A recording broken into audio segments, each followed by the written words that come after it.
van der Berg joins us on What's Next. He's the Managing Director of Galdon Data. Tim, how are you doing firstly, and a very good morning. Thank you for joining us on What's Next. Very well, thanks. Thanks for having me, Aki. Much appreciated. Listen, it's a very interesting time we're living in. I mean, it's almost 2 years. I think it's probably just a little bit more. I think it was yesterday that was the day that we were announced that we were going to go into lockdown, or it was this coming week. But, you know, it's just over 2 years, right? And it's astonishing how our lives have changed, how this hybrid working environment, working from home. And it's been incredible to see how Teams as a platform has been evolving. I mean, how many updates and how many different changes and how many improvements have been made. It's now like a standalone, essential part of communication in the modern era of working from home and remotely, and even communicating with others all over the place. Have you seen at Galdon Data dramatic increase in the usage of Microsoft Teams within your customer base and within your own businesses and business? What kind of trends have you been seeing, Tim? Absolutely, Aki. I think prior to COVID, you know, we were big evangelists of work from anywhere and embrace the technology and really use it to expand your business and your workforce, you know. And we were doing really well prior to COVID. But the day lockdown hit, it's as though suddenly everything we had been telling and preaching to our customers became an overnight reality. And we saw a massive uptake. Obviously for us, it was a seamless transition because we had been pretty used to using the technology. And we were well equipped to walk our customers through on the journey, and we deployed it left, right, and center. And I mean, we probably saw a growth of about 200% plus in our business over that initial lockdown time. So we were very fortunate and absolutely blessed compared to, you know, a lot of other companies out there that really faced very challenging times. Yeah, no doubt. I mean, you're just bringing back all those memories. I remember the end of March 2020 and of course April.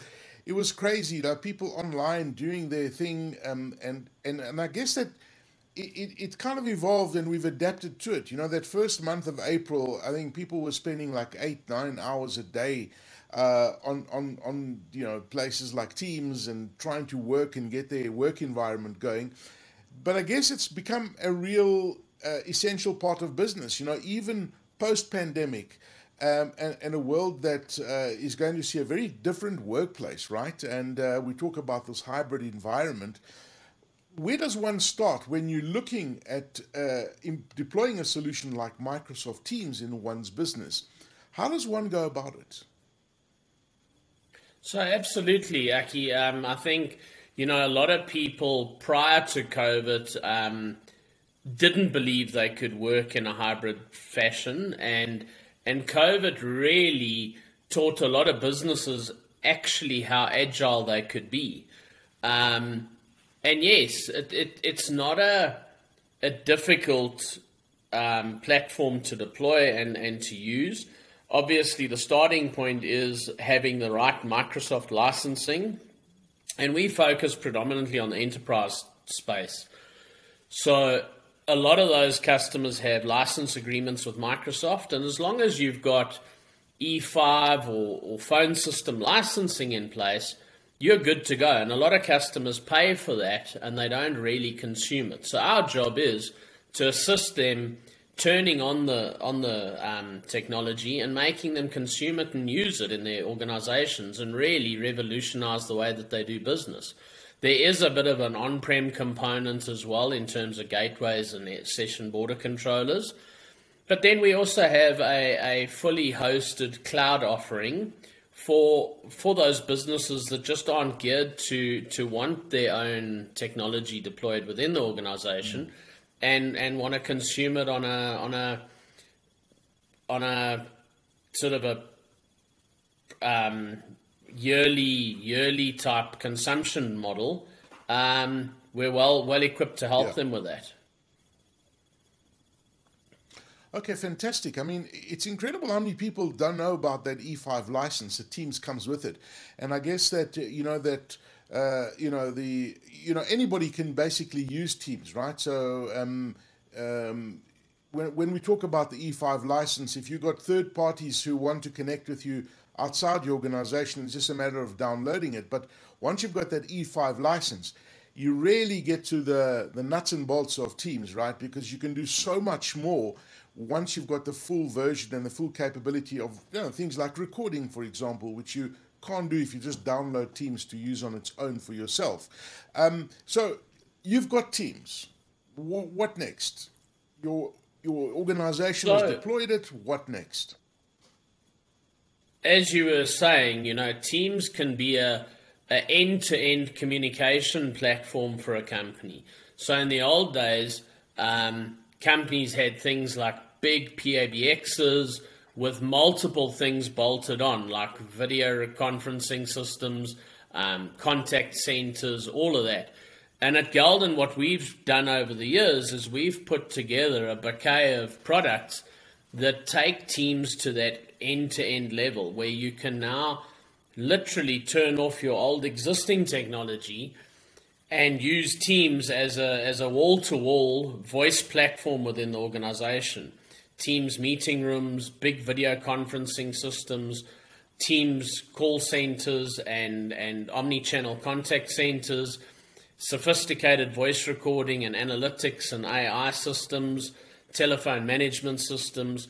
So literally we're well geared to offer customers an end-to-end solution in the Microsoft world.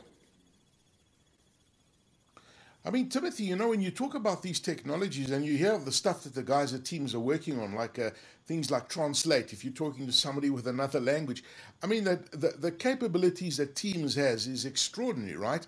So you're talking about lots of new technology, and I guess that for many people, it can be quite a daunting thing when you have all this new technology and change, right? Because you're used to doing things traditionally in another way, which might not have been efficient, but now you're talking about new ways, more efficient ways, like what you discussed now with Teams. How do you help manage that change in an organization?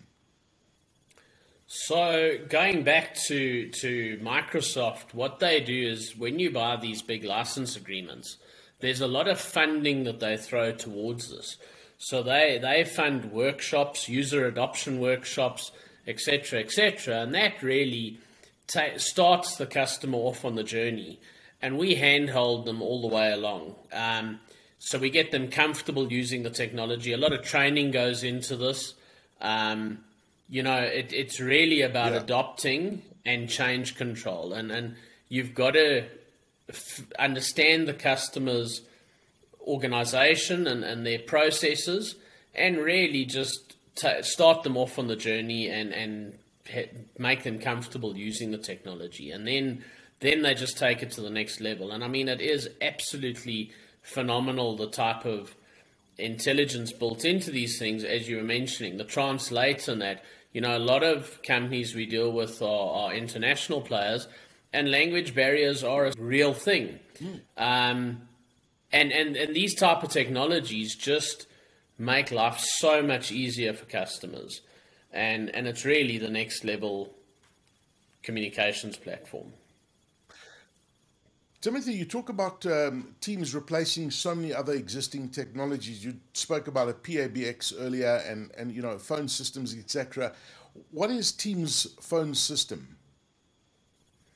So phone system allows you to have your traditional company's telephone numbers working in a Teams environment. And the way that we approach these things, and it's not a one fit for all.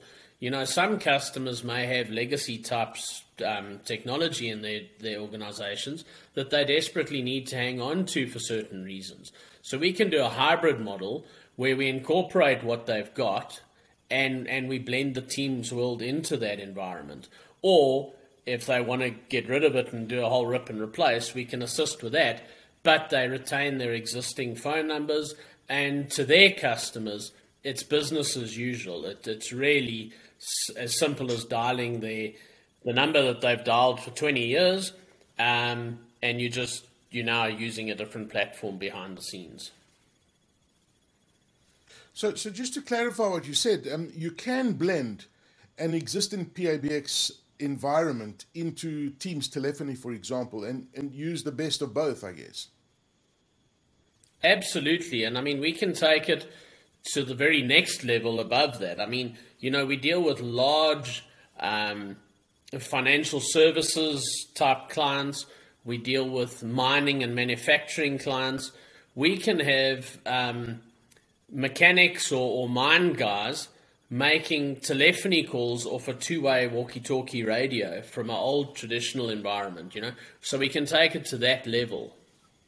It's interesting when you look at how people use Teams, right? And you've got the old school people. They would typically use a headset with a microphone, and you've got different headsets and handsets. And for me, what's amazing about is the noise cancellation. So you can still use your microphone on your notebook or your webcam, for example, and it comes out your speakers as well. So there's no feedback. So they've got the noise cancellation right. So when you look at these physical handsets and devices that work with Teams, you must have been seeing some interesting evolution happening in that space. You've got the traditional way of doing things, but it actually, if you use it, completely and properly with the technology built in, you actually don't have to put anything in your head, right? You can just use your face and your voice and your hands. You're completely hands-free. Absolutely, Aki. I think we've tracked the trends for the past 10 years now, and originally what people wanted was they wanted that desk phone. They were so dependent and used to using a desk phone. They were really terrified of change, moving to headsets and that. And yes, the type of technology that's been built into not only the laptops but the headsets today as well is phenomenal. There is noise cancelling technology, and a really good headset makes the world of difference. Especially if you've got an open plan office environment. People can't all be on their laptop speakers and microphones. It'd just be absolute chaos. So a really good headset is a really important investment. And it's not one size fits all, You have those Alice band headsets that you were referring to, which if you give that to a front desk staff member that spends lots of money having their hair done and that, they just point blank refuse to use those kind of things. So then we have the earbud type headset, which just clips onto the ear and is very comfortable and has huge amounts of technology built in to cut out all that background noise, so that when you're speaking to somebody on the phone, you're getting that sort of that one-on-one type interaction, And I think we've all had those conversations with when contact centers call you, and you can hear an enormous amount of background noise. It's just, how successful are those contact centers? If you cut out all that background noise, and you as the user and the person being phoned feels as though you're getting a far more personal experience. And stats have shown that those type of calls, the users are far more open to listening to what the caller has to say and digesting that information. A headset is critical to making this type of technology work. But as I say, there are still handsets available. There are big room systems, and the list goes on. Well, Tim, I'm glad you raised that because, as you said, they've evolved and you've got, things that are smaller and less intrusive.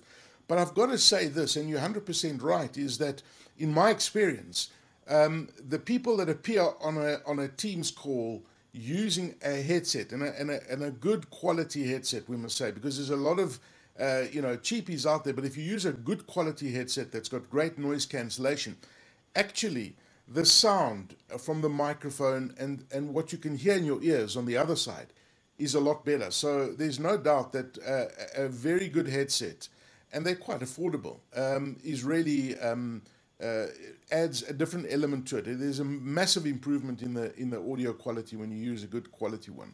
Absolutely, and I think users need to look out for Teams certified devices. I think that's the trick, you know.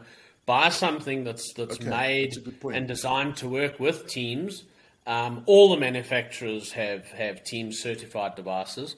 And yes, it's all about how much energy does the one party on the phone want to put into the conversation. I mean, to have to keep on repeating yourself just is so unproductive. I mean, it just lengthens the duration of the call, and it frustrates the person being called, and it's just really not the right way to go. So money spent a little bit extra on a decent quality headset is really you gain at the end of the day.